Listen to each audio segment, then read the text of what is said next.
آدمی اپنے بھائی سے دور بھاگے گا اور اپنی ماں اور اپنے باپ سے اور اپنی بیوی اور اپنے بیٹوں سے بھی۔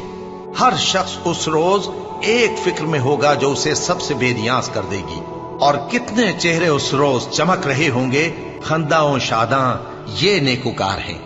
اور اس روز کتنے چہرے ایسے ہوں گے جن پر گرد پڑ رہی ہوگی اور ان پر سیاہی چڑھ رہی ہوگی، یہی لوگ ہوں گے انکار کرنے والے بد کردار۔ بھلا تم کو ڈھانپ لینے والی یعنی قیامت کا حال معلوم ہوا ہے؟